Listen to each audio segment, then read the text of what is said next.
मैं इस समय नर्सरी क्लास की टीचिंग के लिए कुछ सजेशंस दे रहा हूँ। ऐसा है कि नर्सरी क्लास में पहले तो मेरे कुछ सिद्धांत हैं जिनको मैं आपको पढ़कर ही सुना देता हूँ। ये मैंने लिखे हैं। Number 1, whole of the nursery class is divided into 8 stages। 8 stages में बांटकर नर्सरी क्लास को चलाएं। नर्सरी क्लास को चलाने के लिए 8 स्टेजेस में ये सारा काम बांटा है। The student of each stage should be made to sit separately and they should be taught together। Her stage के बच्चों को अलग से बैठाएं और उन्हें पढ़ाएं। हमें पता लगता रहे कि कौन सा बच्चा कौन सी स्टेज पे है। No other work is to be done and hit the prescribed target first as early as possible। इधर उधर के कामों में अपनी एनर्जी वेस्ट मत करिए, सीधा जो लक्ष्य है उसको प्राप्त करिए। Parents should be made to understand that the child easily learns one thing at a one time। बच्चा एक समय में एक चीज को आसानी से सीख जाता है, ये अभिभावकों को बतलाएं। There is no fun in doing English, math and Hindi in the start and getting little result। आपने हिंदी भी शुरू कर दी, अंग्रेजी भी शुरू कर दी और अर्थमेटिक भी शुरू कर दिया और परिणाम कुछ नहीं निकला, ना के बराबर। 6 महीने तक पता ही नहीं चला। इससे बेहतर है कि एक चीज को शुरू करें और उसे टारगेट को अचीव करें। Give a confidence to the child at each stage that he can do at least one thing which is prescribed for his age। Stage जो उसकी स्टेज के लिए लक्ष्य है उसको पता चले कि मैंने ये प्राप्त कर लिया है, मुझे ये आता है। No written work is to be done which has not been done orally।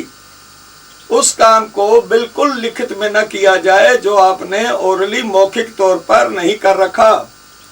The teacher, the head and the parents must know the stage in which the child is working। अध्यापक को, मुख्य अध्यापक को और माता पिता को भी पता होना चाहिए कि बच्चा किस स्टेज पे काम कर रहा है। A progress chart of all the students of the class must be kept showing the stage of each student। एक प्रोग्रेस चार्ट बनाइए और उस पर मेंशन करिए कि हर बच्चा किस किस स्टेज पर है। तो पहली स्टेज को मैं ले रहा हूं, उसमें है syllabus, oral, counting up to 10 और रिटन, स्ट्रोक्स। अब जरा समझने की कोशिश करिए। ऐसा है कि जो बच्चा तो बोलता है वो बोल जाता है और जो गूंगा है चुप रहता है वो चुप रहता। मैं गूंगा सारी शब्द यूज किया, जो बोले ना तो गूंगा ही है ना, और क्या है। तो हमें सब बच्चों को बुलाना है, इसलिए यहां पर शोर मचाने की जरूरत नहीं कि सारी क्लास को कहे 1 2 3 4 और पीछे पीछे बोल रहे हैं सारे 1 2 3 4। 3 बार बुलाया, 4 बार बुलाया, बंद हो गया। अब मैं क्या चाहता हूं कि सबसे पहले जब आप गिनती करवा रहे हैं तो बच्चे की इन फिंगर्स की एक्सरसाइज हो। ये एक्सरसाइज पहले यूं कहे, चसबुच चसबुच करो, चसबुच चसबुच हो गया। Twinkle twinkle little star, twinkle twinkle little star. बच्चों की उंगलियां खुली, वार्म अप हुए। ये वार्मिंग अप है, कोई एक्सरसाइज राइटिंग की अर्ली नहीं हो सकती। अब गिनना है, एक एक बच्चे से गिनवाओ। 1 ऐसे उंगली करे वो हाथ, अंगूठे से इस उंगली को टच करे। 1 2 3 4 5।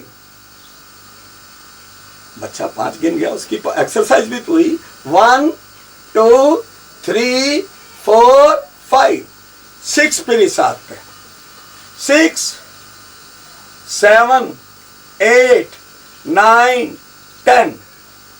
मैं किसी भी स्कूल में जाकर पहले यही पूछता हूँ, बेटे गिनती सुना। वो कहता जी आती है मुझे। मैं कहा 1, 2, 3, 4, 5, 6, 7, 8, 9, 10 सुना गया। मैंने कहा जरा अब ये करके देखा, 1, 2, 3, 4, 5, 6, 7, 8, 9, 10। उसकी उंगलियां अंगूठे नहीं चलते, फिंगर वर्क नहीं। तो ये एक्सरसाइज और 10 तक की गिनती बच्चा जब सीखे तो इसके साथ साथ आपने पहले बच्चे को कलम पकड़नी, पेन पकड़नी सिखानी है। देख बेटे, ये चिड़िया बना, शाबाश, ये चिड़िया बन गई। ये चिड़िया है, ये इसका पर है, इसको मिलाना नहीं। अब तू क्या कर, अब तू ये ब्लैक कागज पे ये चिड़िया को उड़ा। ये चिड़िया उड़ाई, ऊपर नीचे उड़ी चिड़िया, ठीक है। अब चिड़िया के मुंह में कलम दे दे, पेन दे दे। ये चिड़िया के कलम में मुंह में पेन दी। अब इसके लिए क्या करो, उसको समझाओ कि जब तक तुम इन दो उंगलियों और अंगूठे के बीच में पेन को नहीं पकड़ोगे और ये 2 उंगलियां खाली नहीं रखोगे चिड़िया को उड़ाने के लिए, तो तेरा हाथ ऊपर नीचे नहीं चलेगा। अब उसको पहले कहो कि ये देख बेटे, जो तू पटड़ी पे नहीं चल सकता, सड़क पे नहीं चल सकता, ट्रैक पे नहीं चल सकता, तो फिर तो क्या चलेगा, हैं? तो ये तेरा ट्रैक है, ये तेरी पटड़ी है, इस पे चलना है। चल जहां से मर्जी चल, मुझे नहीं पता, एक बार मैं तेरे को चल के दिखा देता हूँ। ये देख, चल पड़ा, अब तू चल। अब बच्चे को चला, हाँ, अब वो बाहर जाए तो उसको रोको, बाहर मत जा, बस, ठीक है। ये काम हो गए 2। अब दूसरी चित्र में देखो, उसको कहो कि देख मैं एक बार सिखा रहा हूँ, ये मैंने चल के दिखा दिया। बच्चे का हाथ मत पकड़ो, बच्चे को ये मत कहो कि ले मैं तेरे ऊपर पकड़ता हूँ तू नीचे पकड़, ये नहीं, अपने आप लिख।